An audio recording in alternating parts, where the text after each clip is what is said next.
Israël était donc sous la direction de Moïse. Ce fut un grand et constant antagonisme entre le céleste et le terrestre.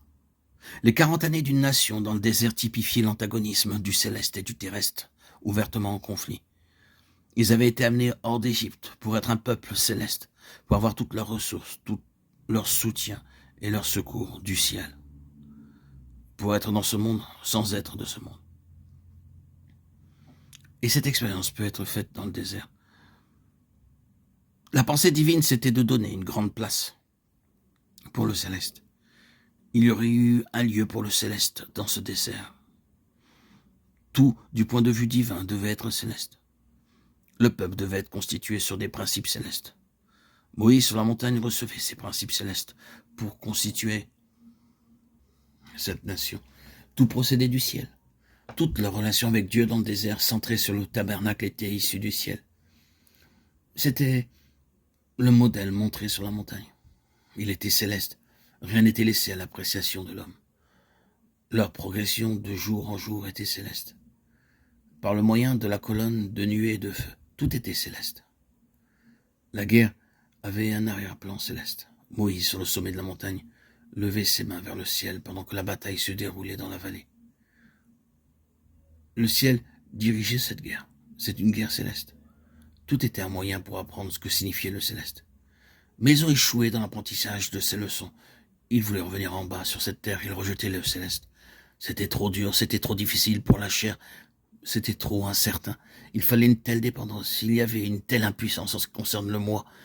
Ils ne pouvaient pas apporter leur aide et nous voulons tellement nous aider nous-mêmes dans ce domaine. Tout était tellement céleste, mais c'était très réel. Ceux qui connaissent quelque chose dans ce domaine savent que les choses célestes sont les plus réelles, que les choses spirituelles sont beaucoup plus réelles que les autres choses. Mais ils n'ont pas voulu la voie céleste. Ils voulaient le terrestre, et ils ont tout répudié et ont péri sur la terre et dans ce désert.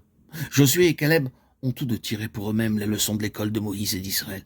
Ils apprenaient les leçons de la vérité céleste et ils les appliqueraient à la prochaine génération, à une génération céleste. Bien sûr, tout cela peut être considéré comme de l'histoire, comme d'ailleurs tout ce qui est dans la Bible. Mais je suis sûr que beaucoup parmi vous y lisent leur propre histoire. N'est-ce pas vrai en tant que principe dans ce que nous traversons, dans ce que Dieu fait avec nous, pour nous faire capituler, nous conduire à une fin, à un vide et à l'impuissance? Mais par un certain pouvoir que nous ne ressentons pas, duquel nous ne sommes pas conscients, nous allons de l'avant, nous sommes attirés hors d'eux et établis sur. C'est l'histoire de beaucoup de ceux qui ont survécu quand il semblait que tout s'en était allé, que tout était perdu. Car nous avions failli, déçu le Seigneur, sans penser qu'il pouvait y avoir encore un espoir. Mais il y a un avenir. Nous avons continué. Il y a quelque chose qui est en nous, qui nous fait progresser, qui fait qu'à ce jour, nos cœurs sont plus établis sur ce qui est de Dieu que jamais auparavant. Et pourquoi est-ce ainsi? Ce n'est pas parce que nous avons eu plus de succès, ni parce que nous avons connu moins d'échecs et de faiblesses. Non, non. Mais plutôt parce que nous avons appris la leçon de notre propre faiblesse. Nous savons aujourd'hui mieux que jamais que ce qui est bon, je le sais, n'habite pas en moi, c'est-à-dire dans ma chair. Romains 7, 18.